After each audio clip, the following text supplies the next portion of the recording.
we found a toy expert here. We're going to talk to him for a little bit. So you've written books about Transformer toys specifically? I've done 9 books about 5 years ago called the Cybertronian Recognition Guides. They were an unauthorized book, not exactly official, but a lot of people were doing them back then, and I didn't like how some of them looked.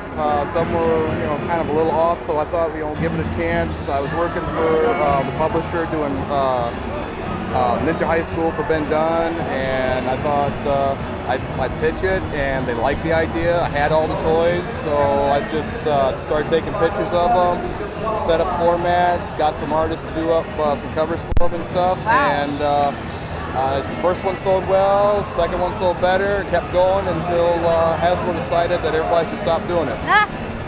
All right, so tell us what's in the books. Just a brief summary of what's in there. Because there's so many toys that come out in the 80s, I had to break them up by series or years. Wow. So the first 5 books were just Generation 1 alone. And generally what we did was we had like the tech specs that come with the toys, a little story, reprinted in with all the power numbers. Right. We would actually have pictures of the toy themselves, a real nice kind of neutral background for color so it would stand out more. Wow. And then I'd like to add like some different modes, so like Triple Changer had all 3 modes in it, and then if we had like parts, I put the parts all arranged nicely and have that in there, but a special function. Wow. And then we went above and beyond the Call of Duty on the books, because I actually had connections in Japan with some people I knew, and I got a good buddy to help me translate a lot of stuff, and so I started sending notes back and forth, and I was able to find out a lot of stuff on how the toys got made, some little background stuff. I put warnings for toys that had like breakage marks or something like that. Yeah. So every toy had like a little note with it besides that. So it's the ultimate guide. Some people have said that. Yeah. There's a number of people around here in the show that have them. I sold out years ago. I don't have anymore. Even the guys at Hasbro used them.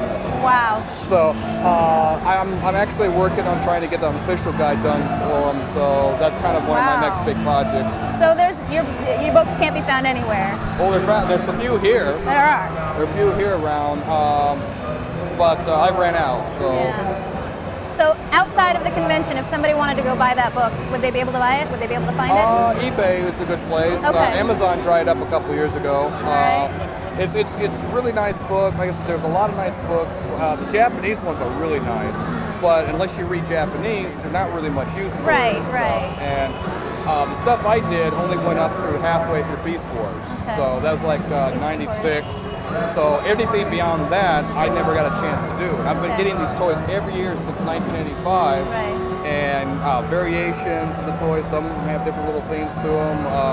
Like G2 had a lot of color variations. They come out with a set. The first wave came out, they looked like G1, and then they changed the colors to make them look more like the G2 style. Okay. Certain Beast Wars toys, like I got one over here. This one here is called Cheetor. It's from the first set.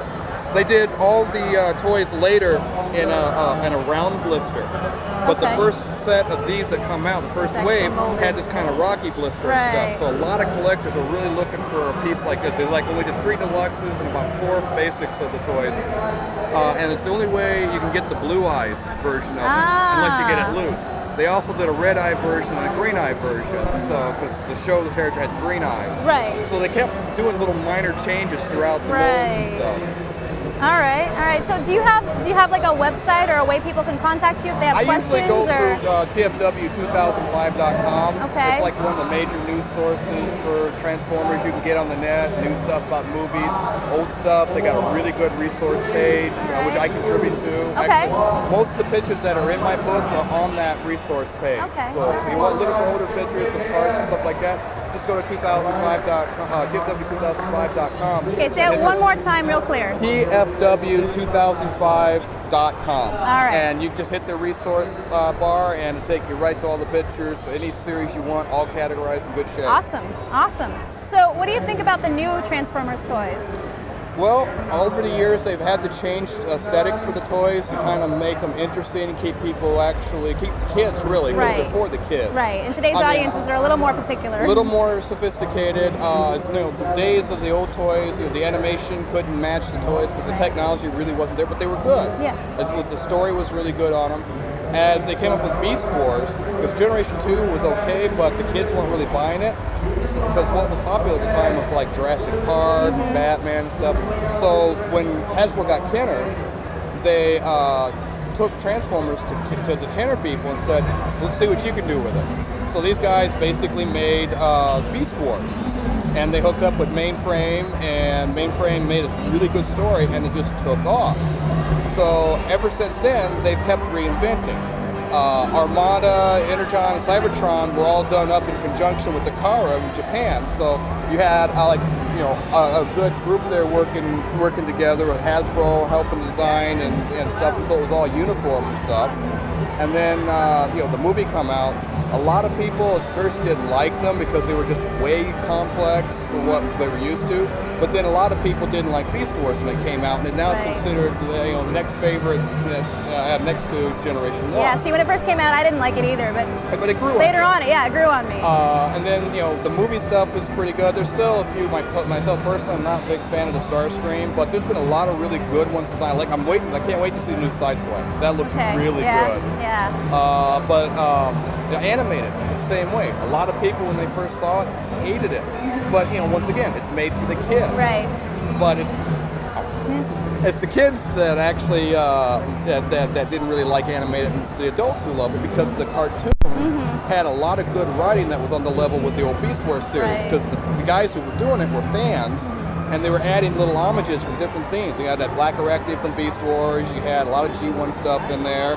Some Generation 2 characters kind of got stuck in background and stuff, and the fans loved it. And Hasbro's been talking, kind of hitting a little bit about the new series that's going to be out after the movie, and they're saying we're going to love that one even more. Oh, so exciting stuff to come. So I trust Aaron. Yeah. This guy's never steered me wrong on any of this stuff that he tells us. So exciting things to come, guys. A lot of good stuff. If you love Transformers, there's something for everybody. Yeah. And if you like me and you like it all, it's all good. Awesome. Well, thank you. Thank you very much.